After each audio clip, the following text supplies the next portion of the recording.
안녕하십니까. 행복한 아침 이재용입니다. 안녕하세요. 정예인입니다. 오늘은 9월 17일 수요일이고요. 한 온라인 플랫폼인데 글로벌한 온라인 플랫폼에서 조사한 게 있어요. 지난 6월 말부터 8월 초까지 우리나라에 그 여행 오는 그 항공권을 가지고 조사를 했나 본데 스페인에서 우리나라에 오는 항공권 예매가 제일 많았고요. 네. 그다음에 독일, 이태리 이렇게 우리나라에 오는 항공권 수요가 많았다고 그럽니다. 그만큼 세계 각국, 특히 유럽이 우리나라에 대한 관심이 더 높아지는 거예요. 네, 한국 K 인기가 정말 대단합니다. 실제로 서울시에 따르면요, 지난 7월 서울을 방문한 외국인 관광객이 무려 136만여 명으로 역대 최대치를 기록했다고 합니다. 특히 북촌 한옥마을, 국립중앙박물관 혹은 경복궁 등은 외국인 관광객들에게 성지순례 명소로 꼽히기도 한다는데요. 이번 기회에 우리 한국의 매력이 전 세계에 널리 알려졌으면 좋겠습니다. 자, 그럼 수요일의 행복한 아침도 밝고 활기차게 시작해 볼게요.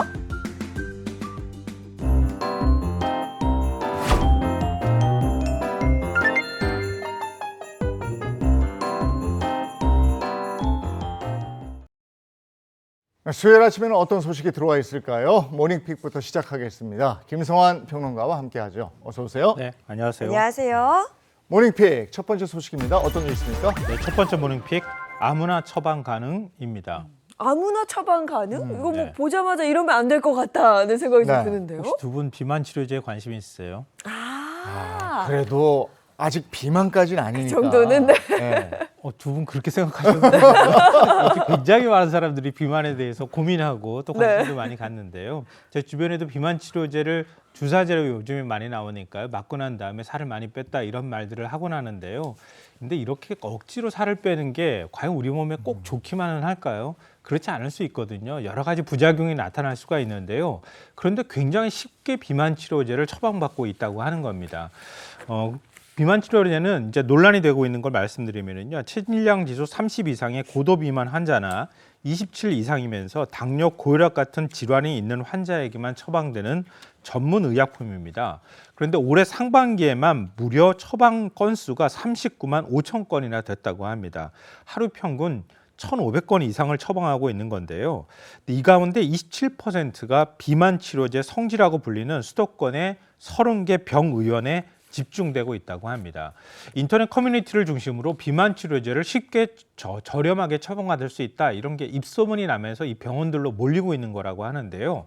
이 비만 치료제는 처방 기준에 대한 강제성이 없어서 사실상 의사의 양심에 맡길 수밖에 없는 상황인데요. 문제는 일부 병의원에서 불법 홍보 처방을 불사하고 있다고 하는 겁니다. 구체적으로 어떤 불법 행위가 있었던 겁니까? 그러니까 비만 주사제를 맞게 되면 식욕이 없어진다고 얘기를 하잖아요. 네. 그러면 보통의 경우에는 제 주변에서 얘기를 들어도 그렇지만 좀 메스껍다. 또 아예 식욕이 없으면서 구토가 나려고 한다. 설사가 난다. 이런 얘기를 하거든요. 네. 그럼 일종의 부작용이 생기는 거잖아요. 그런데 처방을 해줄 때 감기약보다 더 쉽게 처방해 준다? 이해할 수 있겠습니까? 이해하기 어려운 건데요. 그러니까 처방 기준을 충족하지 않아도 그냥 처방을 해주거나 아니면 처음 쓰는 환자에게 저용량 대신 고용량을 처방하는 경우도 있다고 하고요. 또 주사용이잖아요. 그러니까 피하 지방에 이렇게 자기가 스스로 주사를 해야 되거든요. 네. 예를 들면 허벅지라든가 배라든가 이런 곳에 스스로 주사제를 계속 찔러야 되는 겁니다. 근데 이런 거에 대한 주사를 맞고 난 다음에 염증이 발생할 수 있잖아요. 여기에 대한 설명도 제대로 얘기하지 않고 그냥 너튜브 찾아봐라. 이런 식으로 얘기하는 경우도 있다고 합니다. 또 그 크고 작은 부작용에 대한 우려가 있는 비만 치료제임에도 불구하고 한 매체에 따르면 진료 시간이 채 1분이 걸리지 않는 경우도 있다고 합니다. 네, 이게 분명 부작용의 위험이 있는 치료제인데 누구에게나 쉽게 처방된다? 이거 좀 걱정스럽습니다. 그리고 처방하고 난 다음에도 문제가 될 수가 있는 건데요. 보통 우리가 병원에서 약을 처방받게 되면 약국에 가가지고 조제해서 약을 받아가잖아요. 네. 그게 너무 당연한 절차인데 이런 것을 건너뛴다는 거예요. 그러니까 건너뛸 수 있는 건 뭐냐면 병원에서 바로 처방이 가능하기 때문인데요. 왜냐하면 일반적인 전문의약품의 경우에는 뭐 약국이나 아니면 한의원에 가가지고 처방을 받을 수가 있는데 주사제의 경우에는 병원에서 바로 줄 수 있다고 하는 겁니다. 일종의 예외 조항을 활용하고 있다 이렇게 볼 수가 있는데요. 근데 병원에서 집에 가서 주사를 맞으라 이러면 여러 가지 장치들을 넣어야 되잖아요. 네. 환자한테 뭔가 문제가 생기지 않도록 하는 거. 근데 그렇게 별로 하지 않고 있다고 하는 거고요. 비만 치료제 성지라고 불리는 네 군데 병원 모두 개봉하지 않은 상태로 비만 치료제를 판매를 하고 있었다고 합니다. 이 병원뿐만 아니라 일부 약국에서도 편법을 부추기고 있는데요. 의사가 처방전을 들고 방문한 환자에게 앞으로는 외국에 3개월 나가 있는다고 하면 한 번에 3개 용량으로 처방전을 받으라는 편법까지 조언하고 있다고 합니다. 제 주변에도 저 정도인데 배가 조금 나왔어요. 네. 근데 그걸 맞는다는 거예요. 오. 그래서 내가 아니 그걸 줘 그랬더니 달래니까 주던데 이래요. 아니 의사가 처방을 해서 뭔가를 줄 때는 의사는 전문가시니까 네. 이 사람의 건강을 생각해서 처방을 하고 또는 안 됩니다 하는 거잖아요. 이렇게 막 달란다고 주면 슈퍼마켓에서 사면 되는 거 아니에요? 걱정입니다. 네. 자, 모닝픽 다음 건요. 네, 두 번째 모닝픽 학교 폭력 피해 역대 최대입니다. 네, 학교폭력 피해 응답률 5년 연속으로 늘고 있다고 하는데요. 관련해서 자세히 좀 전해주시죠. 교육부가 2025년 1차 학교폭력 실태조사 결과를 발표를 했습니다. 이 조사 결과 학교폭력 피해 응답률이 2.5%로 집계가 됐는데요. 2019년에는 1.6%였던 피해율이 코로나19 시기에 원격 수업이 있었기 때문에 그때는 0.9%까지 떨어졌다가 다시 등교를 시작한 뒤부터 매년 증가 추세에 있습니다. 올해 발표된 결과는 전수조사를 시작한 2013년 이후 가장 높은 수치라고 합니다. 그러면 어느 학교, 어디에서 학교 폭력이 많냐? 이것도 조사가 됐는데요. 초등학교는 5%, 중학교 2.1%, 고등학교 0.7%로 초등학생들의 피해가 더 큰 것으로 나타났습니다. 아, 초등학생 피해가 제일 커요. 네. 그리고 또 피해 유형은 언어 폭력이 제일 많다고요? 네, 맞습니다. 아무래도 학년이 올라갈수록 물리적인 피해가 조금 더 클 수 있고요. 학년이 떨어지게 되면은 언어 폭력 같은 경우는 상식적으로 이루어질 수 있기 때문에 초등학교 피해율이 더 높게 나타났다 이렇게 또 해석할 수 있을 것 같은데요. 피해 유형으로는 언어 폭력이 39%로 가장 많았고요. 집단 따돌림, 신체 폭력, 사이버 폭력, 성폭력 등이 그 뒤를 이었습니다.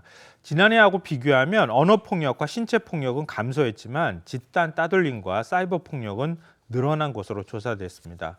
교육부는 이번 결과와 현장 의견을 반영한 대책을 내놨는데요. 경미한 학교폭력 사안이 많은 초등학교 1, 2학년을 대상으로 관계 회복 숙려 제도를 도입하고요. 학교 내 학교폭력 전담기구 심의 전에 관계 회복을 위한 조정 상담을 진행할 예정이라고 합니다. 또 사이버 폭력에 대응할 수 있는 가해 학생 조치 제도를 개편하겠다고 얘기를 했는데요. 그러니까 가해 학생들은 학교 폭력의 수위에 따라서 학교에서 조치를 받을 수 있거든요. 학생들 간에 사과를 하도록 한다거나 아니면 학교 봉사활동을 한다거나 이런 조치 사항들이 있는데 그 조치 사항들을 바꾸겠다 이런 겁니다. 그리고 가해 학생 특별 교육 프로그램 개발을 추진하겠다 이런 입장도 함께 밝혔습니다. 아울러서 디지털 성폭력 예방 및 대응 교육도 강화해 나가겠다고 밝혔습니다. 초등학생 피해가 이렇게 늘어났다는 건 학교 폭력 연령이 그만큼 낮아졌다. 네. 이래서 더 우려가 크거든요. 네네. 아, 이걸 어떻게 해야 되는지 모르겠습니다. 그렇게 경각심을 주고 드라마 같은 데도 나오고 네. 이러면 안 됩니다 하는데도 이게 늘어요. 거기다 연령이 낮아지고 참 걱정입니다. 다음 모닝픽은요. 세 번째 모닝픽 해촉 증명서 제출 폐지입니다. 이거는 뭐 너무 오. 잘 알죠. 이 해촉 증명서라는 게 사실 보면 발급받기도 쉽지가 않고요. 네. 그거 모아서 다 가져다 내야 하고 그 전에 일했던 데다 전화해가지고 그거 해달라고 해야 되고. 의료보험 그거 증명할 때 하지 않아요 주로? 그죠. 의료보험 건강보험. 가지고 건강보험 이렇게 조정할 두 분 때 제가 말씀도 안 드렸는데 어떻게 이렇게 잘 아 알았어요? 해봤으니까. 너무 잘 알죠. 프리랜서들이 가장 서러울 때, 네. 은행 문턱 넘을 때, 네. 대출 받을 때 재직증명서 떼오세요. 이렇게 얘기하는 거. 이게 첫 번째로 서러운 거고요. 두 번째로 서러울 때가 건강보험 조정을 하려고 하면 말씀하신 것처럼 해촉증명서 받아오세요. 이런 네. 거거든요. 해촉증명서 받기 진짜 쉽지 않거든요. 맞아요. 어려워요. 네. 또 쑥스럽기도 하고 또 관계가 안 좋을 경우에는 받기가 어려운 경우도 굉장히 많은데요. 앞으로는 이런 해촉 증명서 제출하지 않아도 된다고 하는 겁니다. 왜냐하면 건보료를 조정하거나 정산을 할 때는 소득활동 중단 감소 사실을 증명하는 해촉 증명서에 일종의 별도 서류를 건보공단에 제출을 하는데요. 해촉 증명서 발급이 쉽지 않은 경우가 굉장히 많습니다. 특히 이제 소득지급처가 휴업 또는 폐업을 했거나 회사랑 좀 불편하게 그만두는 경우, 이런 경우라고 할 수 있는데요. 반드시 제출해야 했던 해촉 증명서를 이제 내지 않는 쪽으로 행정이 좀 간편화됐다고 합니다. 그럼 자동으로 알아서 해주는 모양인데 해촉 증명서 안 내는 대신에 그럼 뭘 딴 걸 내야 돼요? 그냥 가만히 있으면 돼요? 두 분 관심이 굉장히 많으신데요. 저도 관심이 많습니다. 이 별도의 서류 제출 없이 실시간 소득 자료를 연계해서 활용해 건보료 조정과 정산이 가능해지게 된다, 이런 얘기인데요. 여기서 말하는 실시간 소득 자료라고 하는 거는 일반적으로 복지 사각지대 해소를 지원하기 위해서 국세청이 매월 수집하는 간이지급 명세서 자료를 말합니다.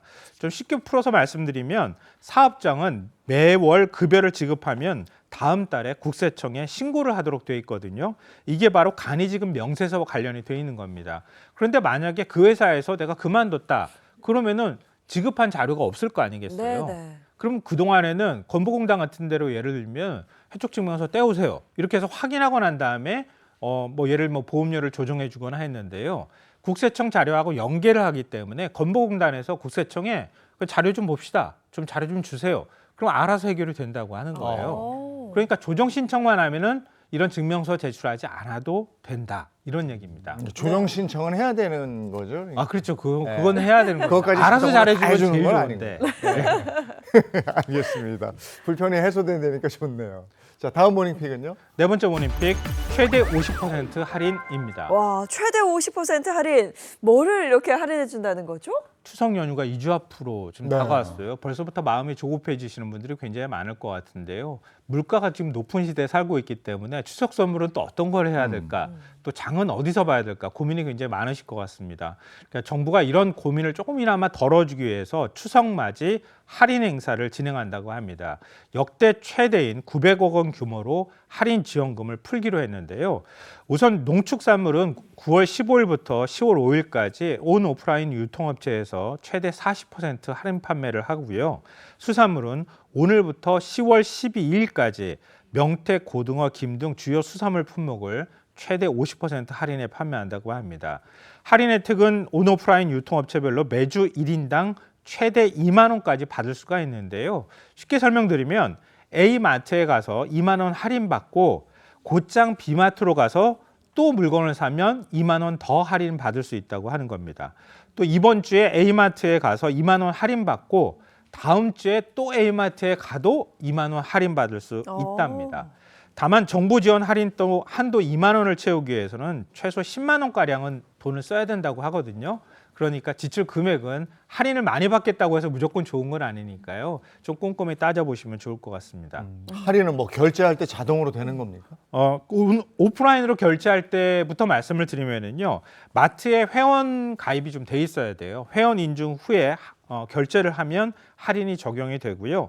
온라인 경우에는 쇼핑몰 앱에서 쿠폰을 다운받아서 할인을 받으실 수가 있습니다. 전통시장은 그럼 어떻게 하나 궁금하실 텐데요.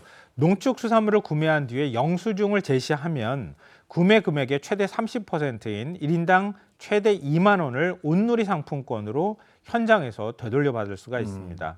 또 추석에 과일이나 술 선물 같은 것들 많이 하시잖아요. 선물 세트 뭘 할까 고민하시는 분들이 굉장히 많을 것 같은데요. 국산 농식품 94개 선물 세트가 최대 50% 수준으로 할인 공급이 된다고 하고요. 사과 배 선물 세트 15만 개, 10만 원 이하 한우 세트 162톤 등 실속형 선물 세트를 대량 공급해서 명절 장바구니 부담을 낮춰줄 예정이라고 합니다. 아, 그렇군요. 이거 확실히 도움이 될 것 같으니까 네. 활용하시면 되겠습니다. 오늘 여기까지 하죠. 김성환 시사평론가와 함께했습니다. 고맙습니다. 네. 고맙습니다. 자, 이어서 오늘 날씨 어떤지 알아보겠습니다. 문단영 기상캐스터 나와주세요. 네, 오늘은 전국에 많은 비가 내립니다. 비가 내리면서 서울은 낮에도 종일 선선하겠는데요. 가벼운 외투와 우산은 필수겠습니다. 오늘 비는 시간당 20에서 50mm로 강하게 집중되면서 천둥 번개와 함께 요란하게 내릴 수 있겠는데요. 특히 수도권과 강원은 오늘 오전부터 낮 사이에, 충청 이남은 오늘 오후부터 저녁 사이에 집중호우가 예상됩니다. 자세한 비의 양 보시면요. 경기 북부와 충남에 100mm 이상, 그 밖에 강원 영서와 전북, 제주에는 80mm 이상, 서울을 포함한 수도권에는 최대 60mm 정도가 내립니다. 대부분 오늘 밤이면 차차 그치겠습니다. 비가 내리면서 더위의 기세가 한풀 꺾이는데요. 서울이 한낮에도 24도에 머물면서 공기가 서늘하겠고요. 강릉이 25도, 대전 28도, 대구는 32도로 남부는 여전히 늦더위가 이어지는 곳들이 있겠습니다.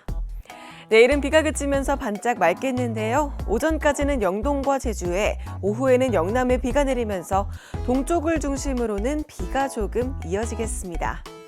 이후 금요일에는 또다시 전국에 비 소식이 있는데요. 토요일 오전까지 이어지면서 더위도 한풀 꺾이겠습니다. 지금까지 날씨 전해드렸습니다.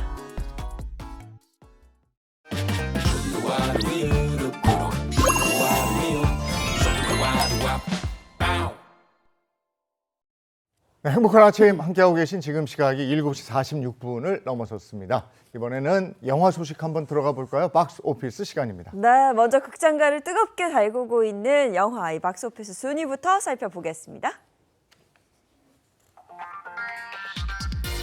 자, 박스오피스 순위입니다. 5위는 F1 더 무비고요. 4위는 컨저링 마지막 의식, 3위는 살인자 리포트, 2위 얼굴, 그리고 1위는 극장판 귀멸의 칼날 무한성편입니다.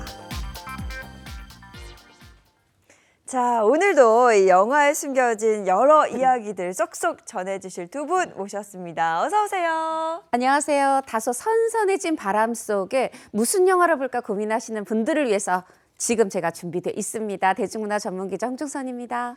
네, 안녕하세요. 영화 속에 숨겨진 이야기 보따리를 또 제대로 풀어헤쳐 보겠습니다. 문남 전문기자 최정아입니다. 네, 오늘은 어떤 영화 소개해 주실 겁니까?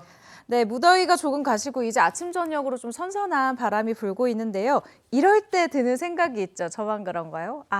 떠나고 싶다라는 생각이 드는데 훌쩍 떠나고 싶은 이 계절 여러분들을 위해서 가을 여행지로 아주 적합한 곳들을 뽑아봤습니다. 아름다운 풍경은 물론이고요. 감성까지 촉촉하게 담겨있는 이 영화 두 편 한번 보시는 거 어떨까요? 네, 기대됩니다. 첫 번째 영화부터 소개해 주시죠. 대한민국의 숨은 명소를 볼 수 있는 영화입니다. 이 영화 제목부터가 복숭아꽃, 자두꽃이 피는 경치를 읊는 노래다 이런 뜻을 가진 영화인데요. 어머, 벌써 10년이 됐네요. 2015년 개봉했던 영화 도리화가입니다. 네, 도리화가 어떤 영화입니까? 이 도리화가의 시대적 배경은 1800년대 이 조선 말기예요. 여성은 판소리를 할 수 없었던 시대에 이 최초의 여류 소리꾼의 탄생 실화를 바탕으로 한 영화인데요. 이 역사 속에 숨겨진 이야기를 판소리를 통해 담아내서 주목받았고 이 류승룡, 수지 씨가 이 스승과 제자 이렇게 나와서 더욱더 관심을 모았고 와, 수지 이렇게 예쁘구나, 노래도 잘하는구나, 빛났던 영화죠. 풍경도 굉장히 아름답고 그렇다면 이 영화에서 어떤 장소를 추천해 주시는 거예요? 네, 도리화가는요, 우리나라 절경을 아주 아름답게 풀어낸 그런 영화로도 유명한데요. 이 중에서도 가장 인상 깊은 곳이 있습니다. 바로 경남 합천이라는 곳인데, 이 특히 영화 속에서 이 주인공인 수지 씨가 소리를 하는 곳인 황매산 갈대밭이라는 곳이 굉장히 인상 깊어요. 산 전체가 이 사진처럼 아름답게 이 억새로 가득 뒤덮여 있고요. 또 바람에 흔들리는 갈대 풍경에 배우들도 가장 아름다웠었던 장소로 꼽기도 했습니다. 또 근처에 또 다른 촬영지도 있는데요. 환객폭포도 혹시 가시면 들리시면 참 좋을 것 같아요. 주변에 이 암벽이 병풍처럼 둘러져 있고 또 20m 높이에서 떨어지는 폭포수에 속이 뻥 뚫리는 경험을 분명히 하실 수 있을 거거든요. 합천 강추합니다. 네, 아름다운 풍경을 보니까 어디론지 왠지 떠나고 싶어요. 떠나고 싶다. 그죠? 그리고 네. 마음이 평온해지고 그렇습니다. 네. 자, 두 번째 영화 속 장소도 기대가 되는데 어디입니까? 인생 끝자락에서 떠난 이 여행에서 진정한 우정을 찾는 그런 영화인데요. 제목 들으시면 벌써 마음이 설레실 겁니다. 지난해 개봉한 영화 소풍입니다. 소풍. 어떤 영화인지 먼저 소개해 주시죠. 네, 소풍은요, 60년 만에 고향을 찾아가는 두 친구의 이야기를 그린 영화입니다. 누구나 겪게 될 인생의 마지막 이야기를 현실적이면서 또 따뜻하게 담아내며 잊었던 어린 시절의 추억까지 떠올리게 하는 영화다라는 호평을 받았는데요. 특히 이 영상에서 나오는 남은희 씨, 김영옥 씨, 그리고 박근영 씨 등 정말 연기 잘한다라고 하는 명품 배우들이 이 열연을 펼치고 있고요. 또 무엇보다 우리 영웅 씨네가 좋아하실 이야기입니다. 임영웅 씨의 이 모래 알갱이가 아주 진한 감동을 주는 영화이기도 하죠. 네, 이 영화에서는 어떤 곳을 추천해 주시는 겁니까? 네, 소풍의 영화 속 그것 이번에는 제가 추천해 보겠습니다. 이 영화가 이 남해하고 부산을 배경으로 촬영이 됐어요. 벌써 이 숨은 명소 기대되실 텐데 그 중에서도 이 바다에 지는 노을을 바라보면서 이 딱 그 장면이 진짜 영화의 명장면인데 바로 여기가 남해의 평산마을이라고 해요. 그런데 이 평산마을에 가서 영화 속 주인공들처럼 이 딱 바다의 노을 본 다음에 먹음직스러운 국밥 한 그릇 딱 먹고 그리고 또 전통시장, 백화점 마트랑은 또 다른 묘미가 있잖아요. 그 전통 시장까지 구경하시면 야, 이보다 더 좋은 가을 여행이 있을까 싶습니다. 조금 멀긴 하지만 그래도 가깝습니다. 남해 평산마을 강추입니다. 네, 이 두 편의 영화 속에 등장한 곳들 저희가 앞서 영상 봤는데 저는 멍하게 보게 되더라고요. 굉장히 아름답습니다. 꼭 한번 들러보시기 바랍니다. 자, 지금까지 박스오피스 함께했습니다.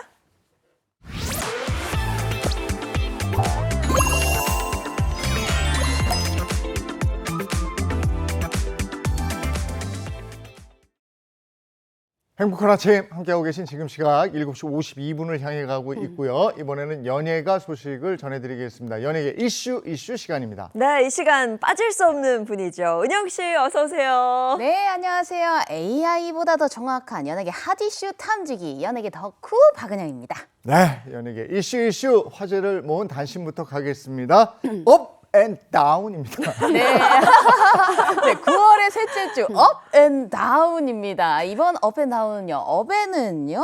아주 미담이 있고요. 그리고 다운에는 불법 운영 그리고 무면허 운전이 이번에 키워드의 주인공들을 하나씩 공개하겠습니다. 네, 그러면 기분 좋게 업 키워드부터 살펴볼 텐데요. 미담의 주인공 누굴까요? 네, 미담 키워드의 주인공 누군지 궁금하시죠? 바로 지금 가장 뜨거운 배우 고현정 씨에 대한 이야기인데요. 지난 7일입니다. SNS에 한 아이를 둔 어머니의 글이 올라와서 화제를 모은 건데요.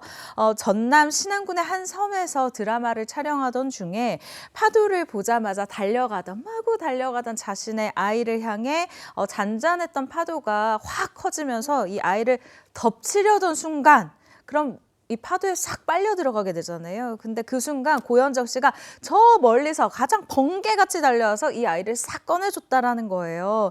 해당 글을 쓴 어머니는 고현정 씨가 이 드라마 촬영 중에 의상도 다 젖고 온몸을 던져서 아이를 구해준 덕분에 아이가 무사했다. 그리고 아이가 놀라지 않게 꼭 안아줘서 어떻게 감사의 인사를 드려야 할지 모르겠다라고 훈훈한 미담을 전했습니다. 그런 위험한 상황에서 이제 고현정 씨가 탁 가서 아이를 안는 거예요. 그러니까요. 사실 이 파도에서 이런 상황 진짜 누구라도 이렇게 몸을 던질 수 있는 상황은 아니잖아요.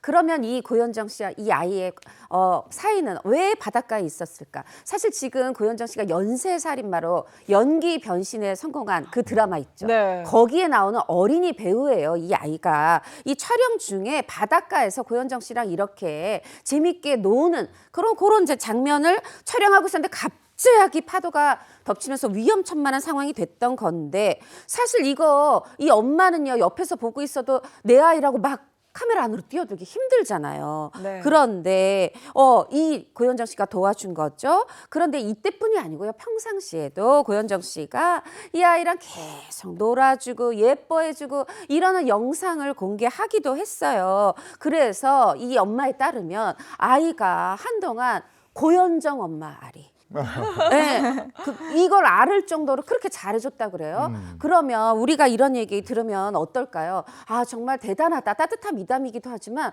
극중 엄마인 게 아니라 아이까지 구할 정도면 고현정 씨 이 모성 연기도 굉장히 또 우리가 진정성을 느낄 수가 있잖아요. 네. 이래서 그런지 지금 시청률이 막 10%를 넘고 많은 분들이 이 드라마 칭찬하고 계시네요. 네. 그런데 고현정 씨에 대한 미담이요. 이게 다가 아니라고 합니다. 네, 맞습니다. 고현정 씨 이번 드라마 촬영을 하면서 정말 산전수전, 공전전 다 겪은 소중한 이 스태프들에게 선물을 하기로 마음을 먹었어요. 근데 그 선물이 뭐냐면 이 현장 스태프 전원에게 그 당시 추운 겨울을 따뜻하게 날 수 있는 점퍼를 전체에게 선물한 것으로 알려진 건데요. 특히 이 선물 고현정 씨가 고심해서 직접 고른 선물로 알려졌습니다. 이뿐만이 아니에요. 사실 제가 취재를 해보면 고현정 씨는 거의 모든 작품이 끝날 때마다 뭐 거의 100% 선물을 현장 스태프들에게 하면서 감사함을 전달하는 배우로도 유명한데요. 지난해 말에 방영한 드라마에서는 20병이 넘는 와인 그리고 대형 꽃다발 여기에 본인이 기획한 또 브랜드의 화장품이 있어요. 이 브랜드의 화장품 세트를 모든 이 스태프들에게 전달을 해서 스태프들의 인증글이 천사다라고 하면서 인증글이 올라오기도 했었고요. 또 편의점에서 이제 촬영을 할 때가 있었는데 사실 밤새 촬영하고 매일 촬영을 하다 보면 스태프들이 배가 고프기도 하고 제때 밥을 못 챙겨 먹는 경우도 왕왕 발생한단 말이죠. 이때 고현정 씨가 골든벨을 울렸다고 합니다. 현장의 모든 스태프들에게 이 편의점 다 털으셔도 된다라고 해서 이날 결제한 금액만 1,000만 원이 넘었다고 하거든요. 편의점에서 1,000만 원 넘게 이제 쏘기도 하고 또 이런 통큰 모습을 늘 매일 작품 보여줘서 이 연예계에서는 사실은 카리스마 있는 이 작품 모습과는 다르게 훈훈한 미담이 많은 분으로도 유명한데요. 주변 사람의 이 노고를 잊지 않는 모습 저도 좀 배워야 될 것 같습니다. 네, 그렇군요. 이번에 다운 키워드인데 불법 운영 이건 어떤 소식입니까? 지난 10일이었습니다. 한 연예 기획사가 대중문화예술기획업으로 등록되지 않은 채 지금 불법 운영되고 있다. 이런 매체 보도가 나왔는데 이 연예 기획사를 설립했던 불법 운영했던 그 당사자가 바로 배우 옥주현 씨라는 지금은 뮤지컬 배우로 더 활약을 하고 있죠. 그렇게 옥주현 씨로 밝혀지면서 논란의 중심에 섰습니다.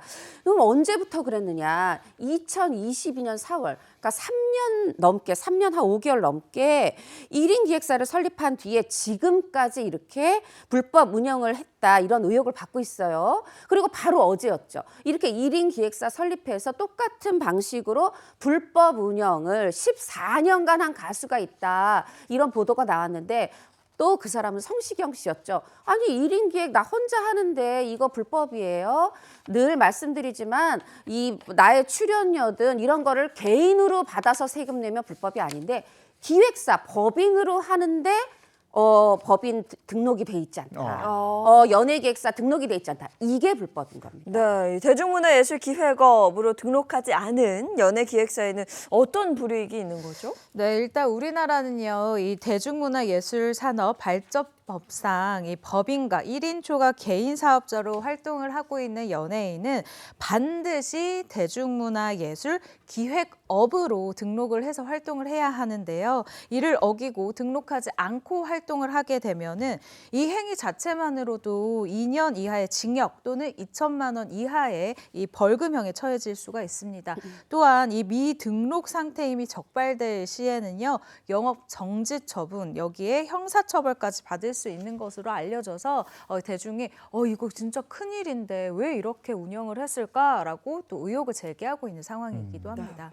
여기에 대해서 옥주현 씨 측의 입장은 나왔습니까? 보도가 나오고 이틀 뒤에 옥주현 씨가 입장을 냈어요. 뭐라고 했냐면 당시 행정 절차에 대한 무지로 인해서 일부 절차에 누락이 발생해서 등록을 제때 완료하지 못한 불찰이 있었다. 실수를 인지한 후에 곧바로 보안 절차를 밟아서 2025년 9월 10일 대중문화예술기획업 등록 신청을 마치고 지금 등록을 기다리고 있는 상태다. 이렇게 해명을 했어요. 의도적으로 법적 절차를 회피하거나 불법적으로 회사를 운영한 게 아니다라고 밝히긴 했는데 그 신청한 날이 바로 보도가 나온 날이에요. 보도가 나오고 요거 이제 등록하느라고 아무래도 입장문 발표가 이틀 늦었던 것 같고요. 뭐 그래서일까요? 거기까지는 잘 제가 확언할 수 없지만 옥주현 씨의 해명에도 불구하고 이 화난 분들이 많이 계십니다. 그래서 국민신문고에까지 이 문제가 민원 제기가 됐어요. 그래서 또 요게 지역 경찰서에서 현재 이것을 수사를 해나가겠다 이렇게 밝히고 있고 해서 앞으로 저희가 이 소식에 대해서 조금은 더 전해드릴 일이 있지 않을까 싶네요. 네, 그런데요. 최근 옥주현 씨를 관련해서 또 다른 논란이 있다고 하더라고요. 네, 사실 이 최근에 일어난 이 이야기 같은 경우는 지난 2022년도로 거슬러 올라가야 됩니다. 2022년도에 이 뮤지컬 팬들 사이에서 이게 무슨 일이지라고 또 의혹이랄까요, 제안, 좀 이게 무슨 일이지라고 궁금해할 만한 일이 하나가 생겼는데 당시 팬들이 이 뮤지컬 엘리자벳 한국초연 10주년을 기념하는 공연에 기존 주인공을 맡았던 배우들이, 그러니까 이 10주년을 잘 이끌어온 배우들이 캐스팅이 되기를 바라는 목소리가 있었던 것 같습니다. 그런데 캐스팅이 딱 발표가 됐어요. 근데 첫 번째로는 이 작품을 잘 이끌어온 옥주현 씨가 이름을 올렸고요. 두 번째로는 기존에 또 다른 이 상징성을 있었던 이 배우가 아니라 좀 새로운 이제 떠오르는 배우, 그리고 기존에 원래 실력이 있었던 것으로는 유명한 배우가 이 작품에 캐스팅이 된 겁니다. 이 배우의 이름이 이지혜라는 뮤지컬 배우였는데요. 여기에는 이후에 또 글들이 막 올라오기 시작하는데 이 뮤지컬 팬들이 보기에는 이지혜라는 배우가 옥주현이랑 굉장히 절친한 후배인데 이거 어떻게 된 거냐, 혹시 인맥 캐스팅 아니냐라는 의혹이 올라오기 시작했고요. 여기에 또 다른 어떤 뮤지컬 배우가 대놓고 SNS에 옥주현 씨를 저격하는 듯한 또 글을 올리기도 했었어요. 아마도 이 캐스팅에 옥주현 씨가 관여한 게 아니냐라는 팬들의 의혹에 불을 지피는 상황이 돼버렸었던 건데요. 그런데 지난 8일입니다. 이 옥주현 씨가 이 잦아들었었던, 그러니까 그 2022년 당시의 논란에 대해서 언급을 하면서 당시 사건이 다시 한번 수면 위로 떠오르게 됐는데요. 준비해봤습니다. 직접 한번 들어보시죠. 저는 엘리자벳뿐만 아니라 이 친구한테 이 작품 다 전부 다 나중에 네가 잘 학습해 오면 언젠가 다 잘할 수 있는데 정말 잘할 수 있게 하기 위해서 내가 알려주는 거예요. 뭔가 겨냥해가지고 야 우리 그거 뜨니까 그걸 위해서 달리자 이게 아니라 그런 작품에 학습하는 시간들이 엘리자뿐만 아니었어요. 여러 개를. 그리고 저도 저한테 없는 소리를 이 친구한테 그러면서 많이 배우게 됐고 그 서로를 나눴을 뿐이에요. 그리고 그걸 충분히 학습했고 너무 잘 성장했고 오디션에 만장일치로 새로운 CC를 뽑았다라고 했대요. 그리고 우리가 떳떳하니까 우린 그냥 괜찮아질 거야라고 생각한 거죠. 근데 이 멘트가 왜 이렇게까지 논란이 된 거예요? 그게 왜 그러냐면, 그러니까 2022년에 많은 일이 있었던 거예요. 2022년에 1인 기획사 설립한 게 지금 문제가 됐죠. 요것도 또 2022년인데, 이제 최 기자 잘 설명해 준 것처럼, 10주년인데 10년 동안 잘한 사람 나오겠지 했는데, 이제 처음 보는 배우가 나와서 논란이 일었는데, 사실 또 아는 사람만 알고, 알았던 사람도 잊어가고 있었는데, 요거를 지금 3년 지나서 굳이 꺼내도 되지 않을 일을 왜 다시 소환해서 긁어 부스럼을 만드느냐, 이렇게 얘기하는 분도 계시고, 에이 얼마나 답답하고 억울했으면 지금이라도 말하고 싶은 거냐, 또 이렇게 이해하는 분도 계신데, 여하튼지간에 이 발언을 계기로 해서 다시 설왕설래가 또 피어오르고, 그래서 3년 전에 있었던 일이 뭐야? 이러면서 또 다시 찾아보는 일들이 생기고 하는 와중에 요게 8일 방송됐는데 이틀 뒤 10일에 아까 말씀드린 것처럼 이 연예기획사 이 불법 운영 의혹이 또 딱 터지면서 이게 이제 여러 가지 갑자기 다 이렇게 된 겁니다. 그러다 보니까 옥지연 씨 사실 지금 뮤지컬 하고 있고 23일부터 또 새로운 뮤지컬 공개하는데 워낙에 뭐 매진 사례를 일으키는 옥지연 씨인데 이게 공연에 집중할 수 있을지 아니 팬들이 늘 사랑하듯 사랑할지 귀추가 주목되고 있습니다. 네, 알겠습니다. 그럼 이어서 마지막 다운 키워드 한번 살펴보겠습니다. 자, 마지막 다운 키워드 무면허 운전인데요. 이게 누구 이야기일까요? 이번 키워드의 주인공은 트로트 왕세자로 불리는 가수 정동원 군에 대한 이야기입니다. 지난 11일입니다. 이 정동원 군이 무면허 운전면허 혐의로 서울 서부지방검찰청에서 조사를 받는 중이다라는 사실이 보도가 됐죠. 이 보도 내용에 따르면 정동원 군이 2023년 고향인 경남 하동에서 면허 없이 이 차량을 몰았는데 현재 이 정동원 군이 미성년자예요. 그리고 2년 전 역시 미성년자입니다. 그런데 이거를 법적으로 조금 따져보면은 당시에 이 무면허로 운전했었던 나이가 만 16세입니다. 근데 우리나라 현행법상 운전면허를 취득할 수 있는 나이가 만 18세거든요.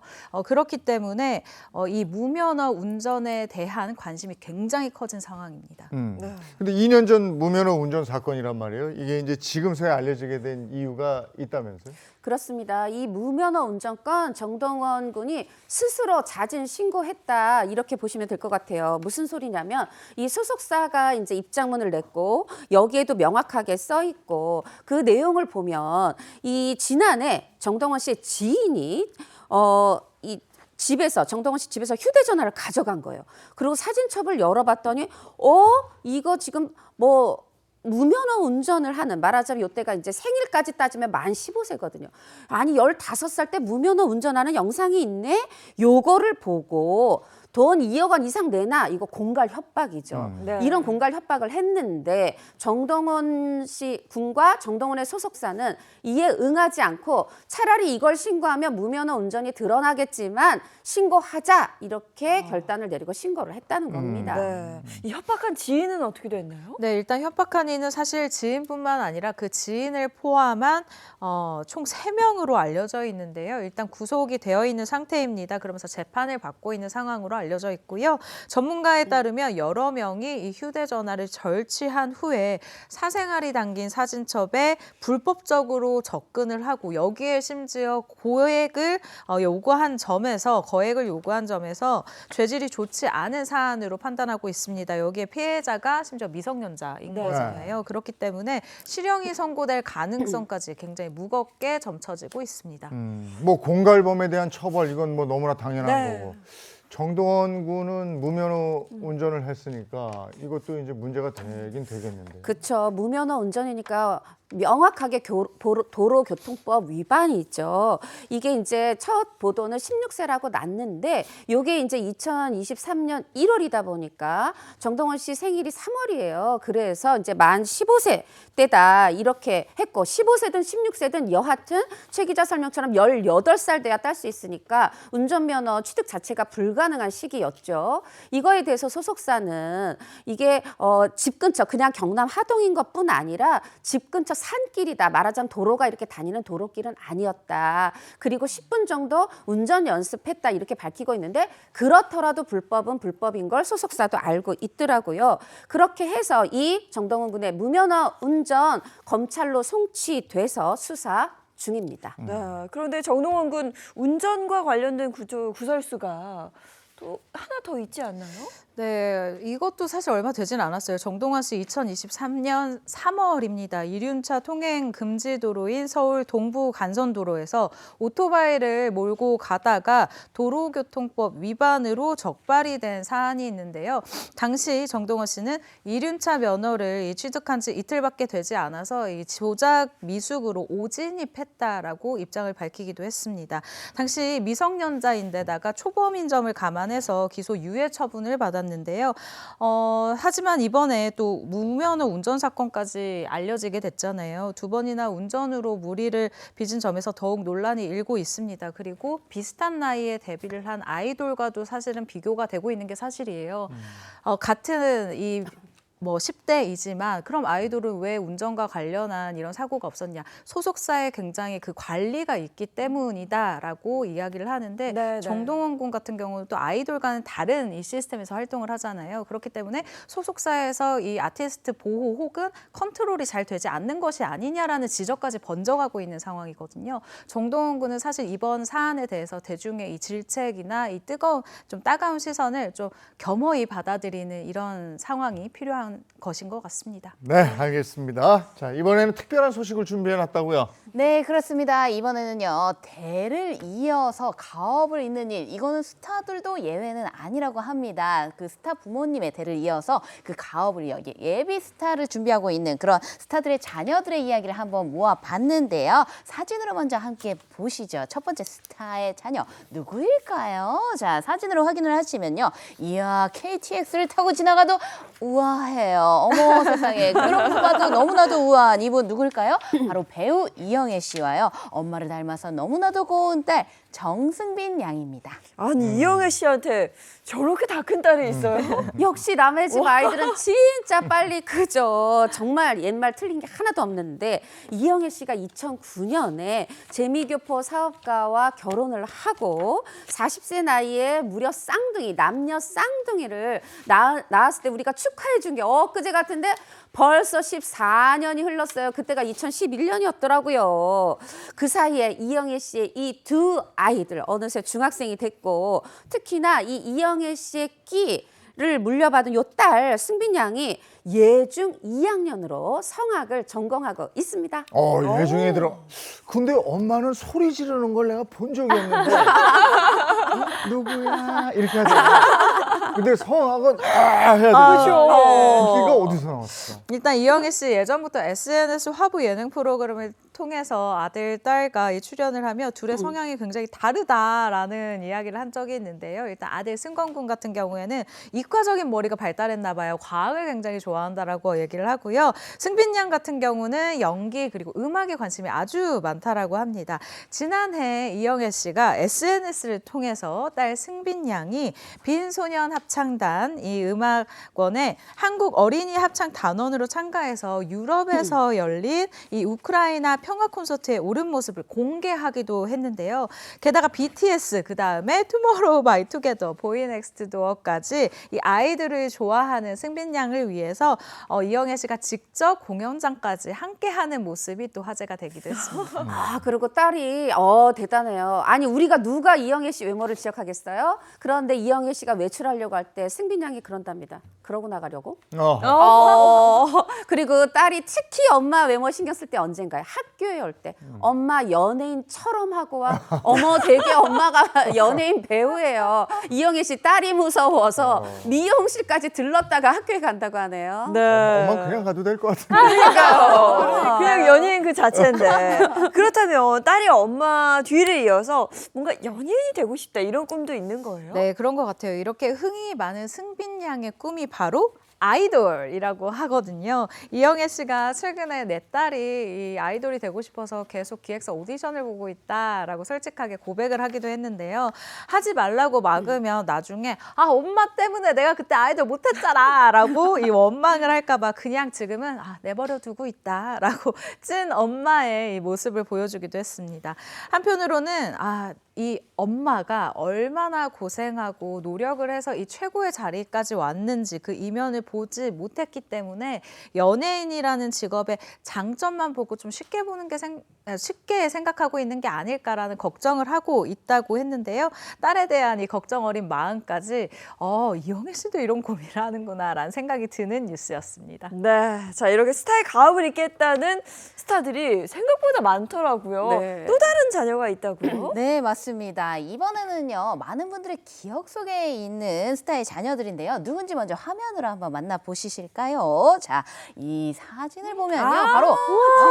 바로 아시겠죠? 네, 맞습니다. 예능 프로그램 아빠 어디가에서 아주 장난기 어린 눈웃음으로 많은 사랑을 받았던 배우 이종혁 씨의 두 아들입니다. 탁수와 준수인데요. 이 두 명이요 벌써 10년이 지나가지고요. 탁수군은 181cm 그리고 준수군은 193cm의 키로 아주 폭풍 성장을 해요. 화제를 모으고 있습니다. 야, 저 아이들이 벌써 성장을 해서 이제 성인 돼서 아빠 뒤를 잇겠다 이런 건가 봐요. 네, 이종혁 씨의 큰아들이죠. 일단 탁수군은요, 어느새 군 복무까지 마친 이 성인입니다. 둘째 아들 준수군 같은 경우는 올해 수능을 앞두고 있는 고3인데요.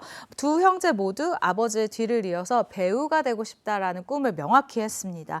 이 탁수군은요, 현재 동국대학교 연극 영화과에 재학 중인데요. 이 아이돌 연습생까지 사실은 했었어요. 그런데 배우의 꿈을 위해서 과감히 아이돌 연습생 자리를 박차고 나와서 이렇게 열심히 연기 공부를 하고 있다고 하고요.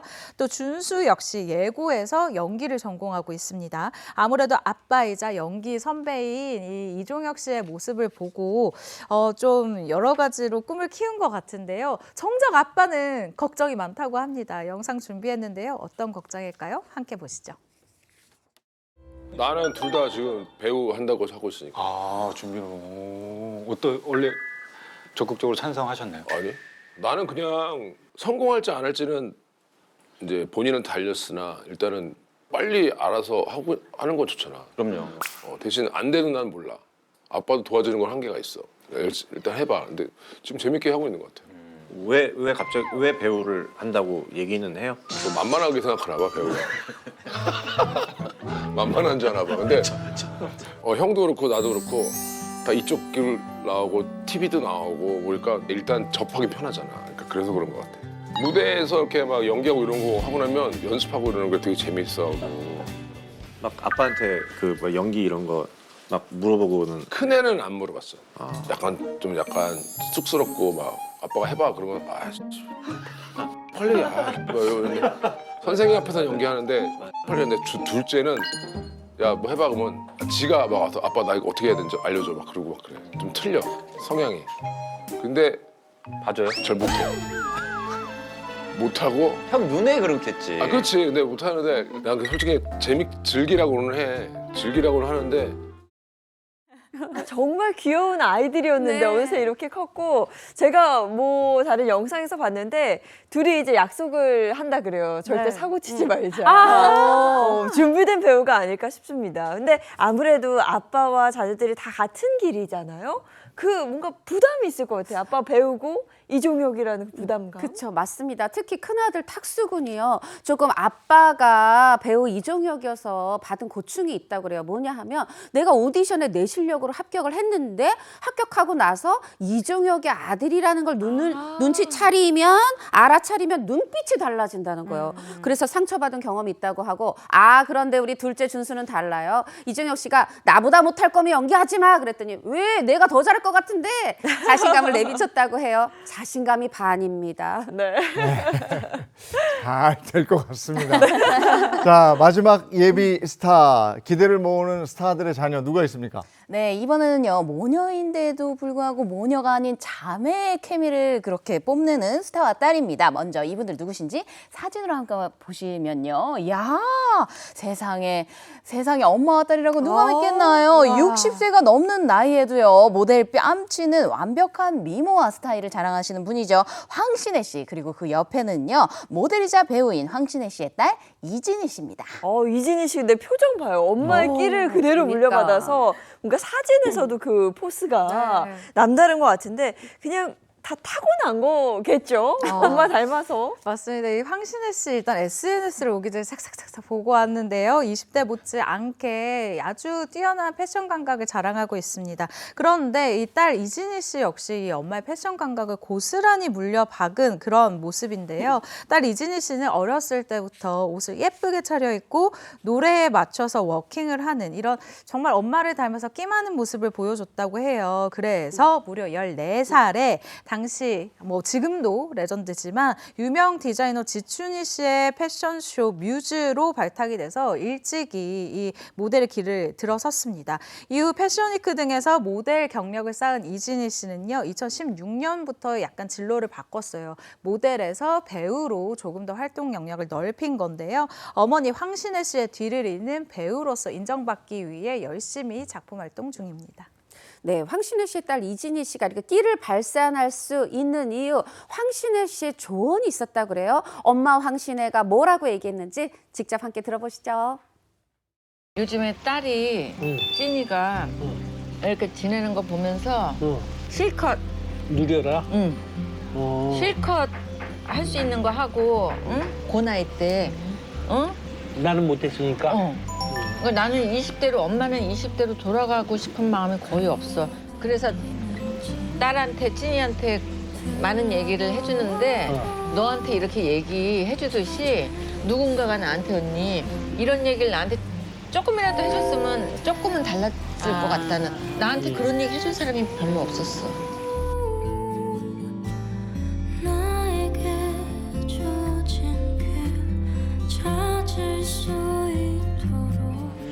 그 당시에 유행한 용어로 컴퓨터 미인이라는 말이 그때 나왔어요.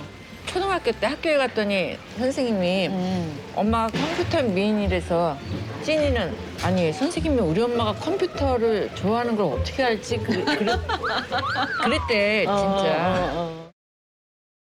네, 언젠가 같은 작품에서 연기 대결을 펼칠 또 모녀의 모습을 기대해 보겠습니다. 지금까지 연예계 이슈 함께했습니다.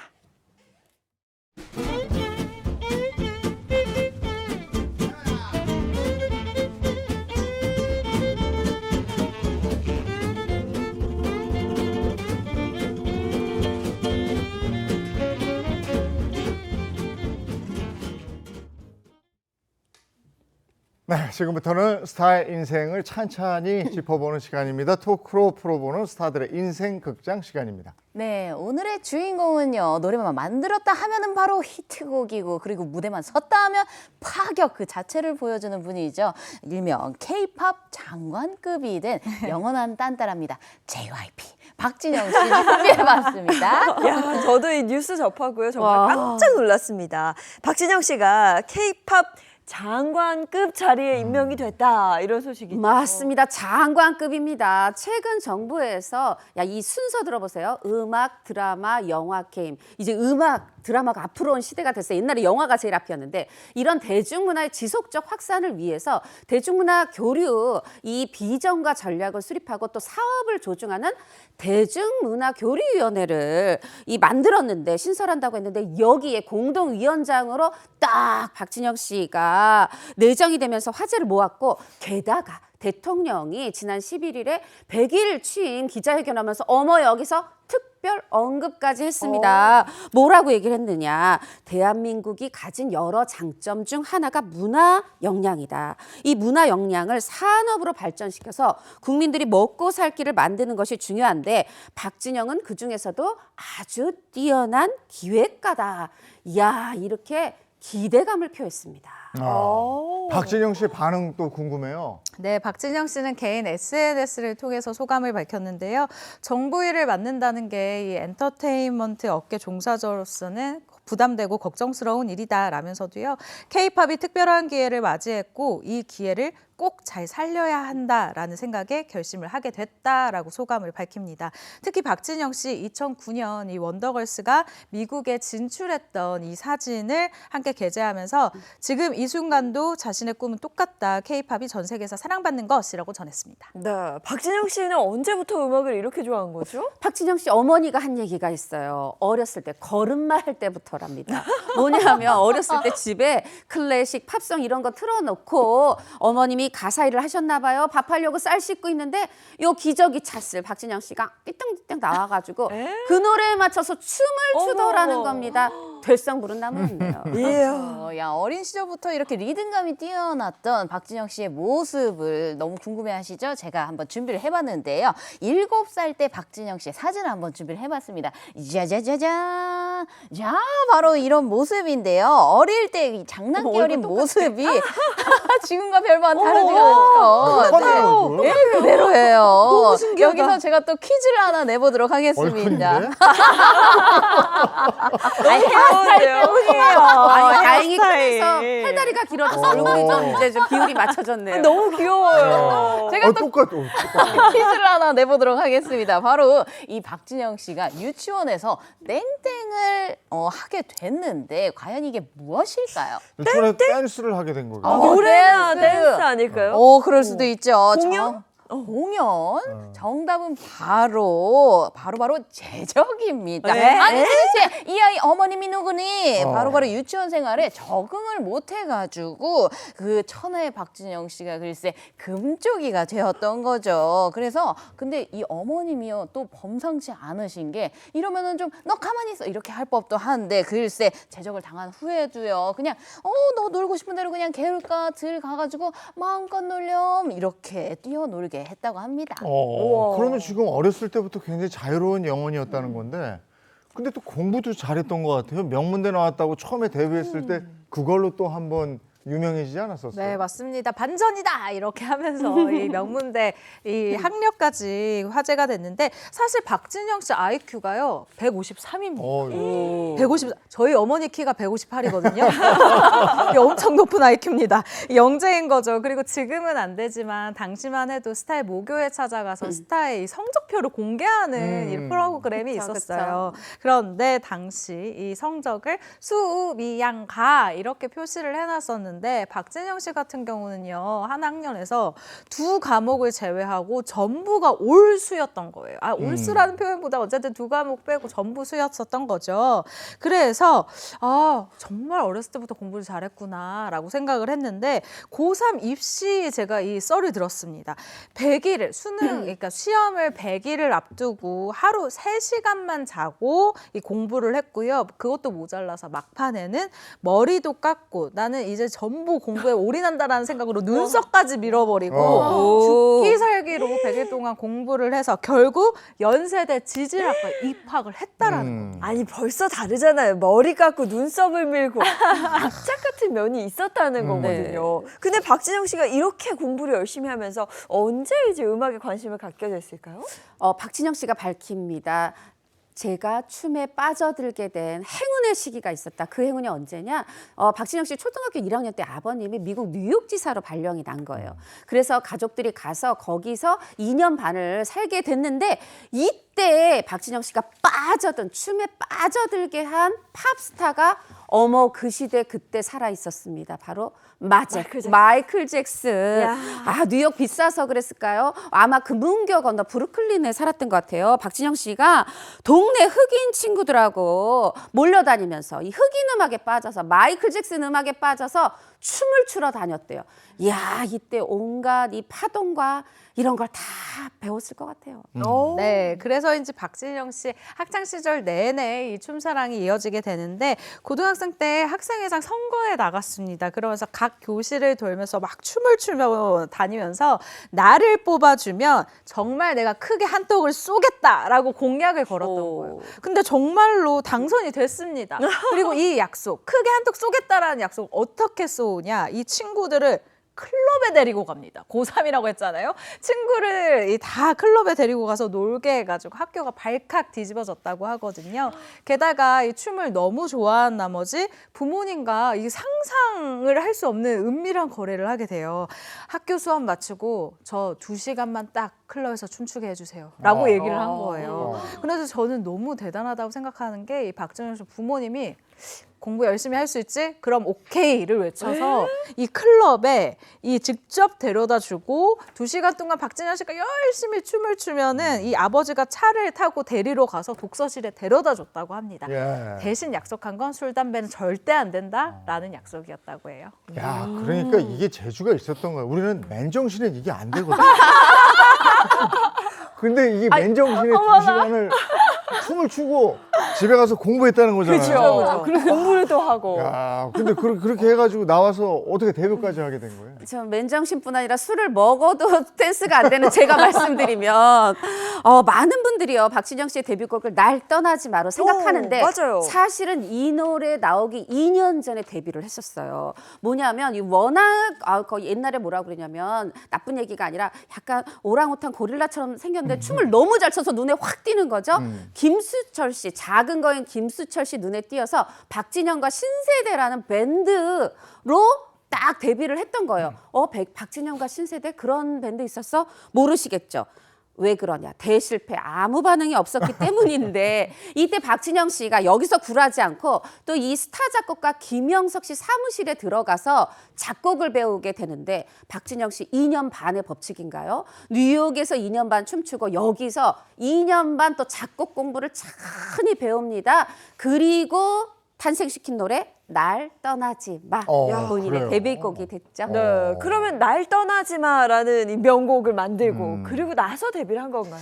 박진영 씨 날 떠나지 마 이 노래를 들고 오디션을 정말 많이 보러 다녔다고 해요. 근데 다 떨어졌다고 합니다. 그때 가요계 상황이 어땠냐? 강수지 씨 있었고요. 그리고 김원준 씨.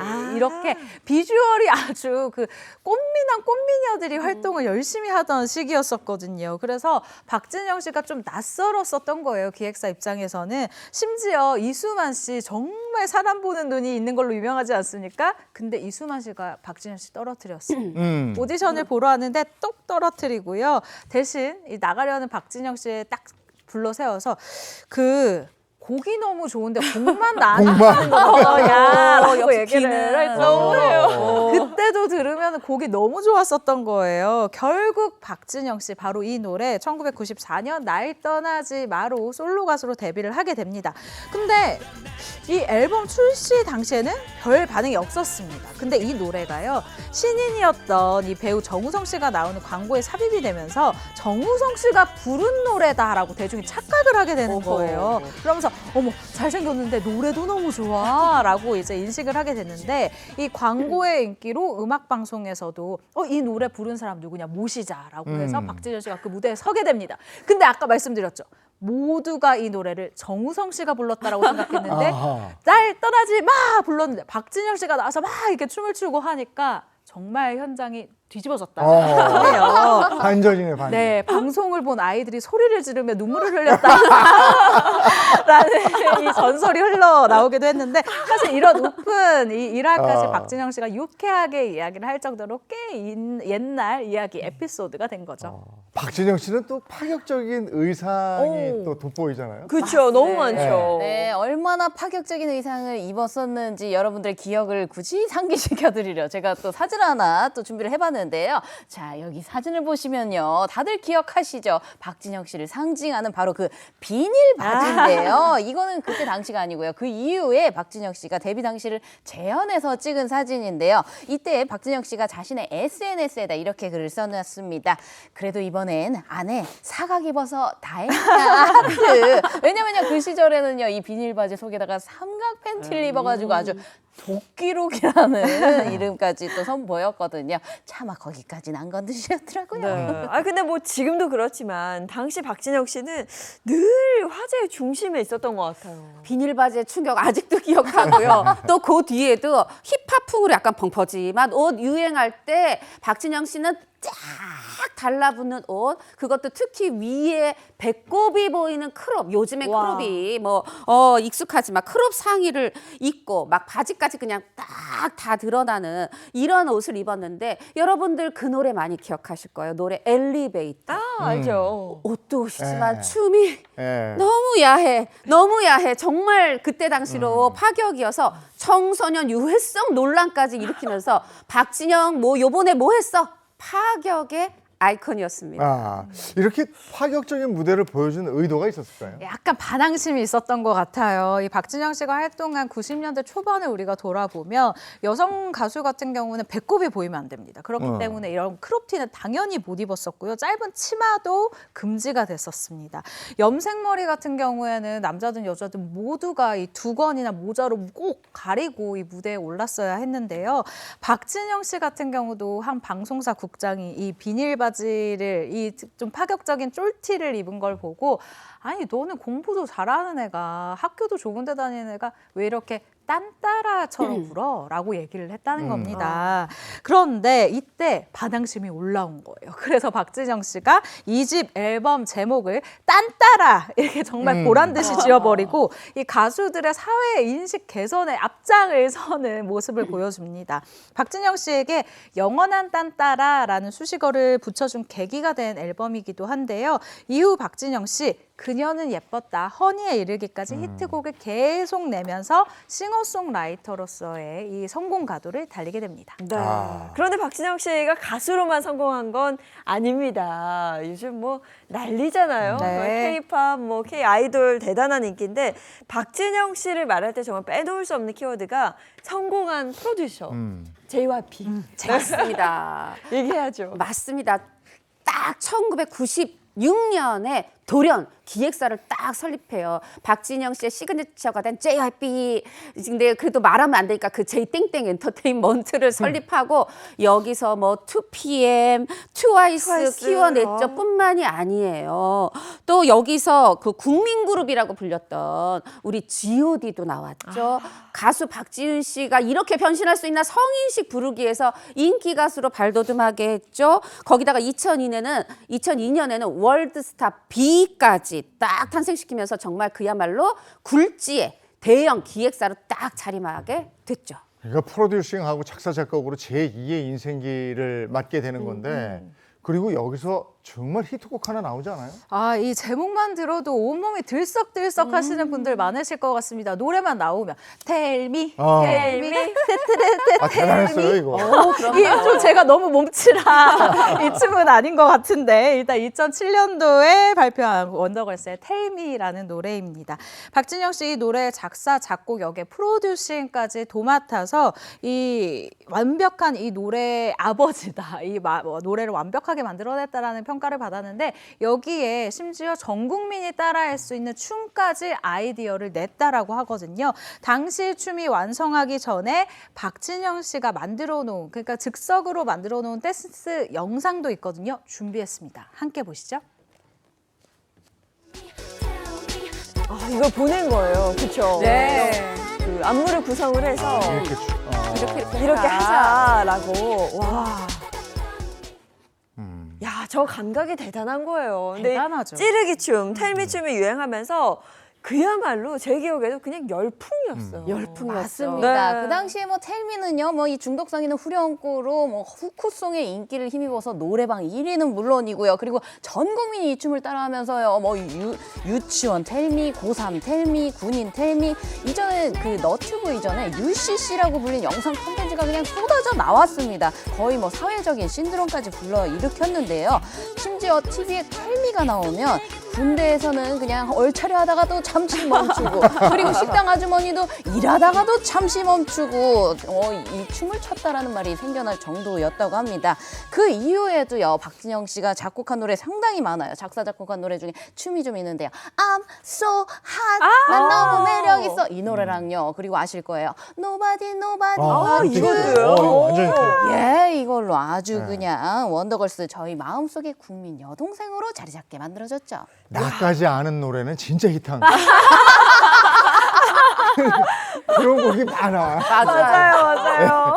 근데 이렇게 잘 나가던 때 박진영 씨가 무모한 도전을 해요. 그렇죠. K-팝의 미국 진출 그 첫 시도에 단추를 채웁니다. 사실 그때 당시에 미국에서 이 아시아 음악, 특히 한국 음악 K-팝은 그냥 많이 하나 듣는 음악이었는데 세상에 일찌감치 2003년에 LA에 새빵 하나 얻어놓고 본인이 데모 테이프 다 보냈는데 아시아인인 거, 한국인인 거 들키지 않으려고 JYP라고 쓰면서 이제 이게 나중에 회사명이 된 거죠. 그런데 다 거절당했지만 그래도 윌 스미스한테 노래도 팔고 이러면서 번 돈으로 딱 뉴욕 맨하튼의 지사를 설립합니다. 그러면서 성공시킨 노래가 있었죠. 뭐였어요? Nobody. 이게 빌보드 핫 100에 처음으로 76위 진입.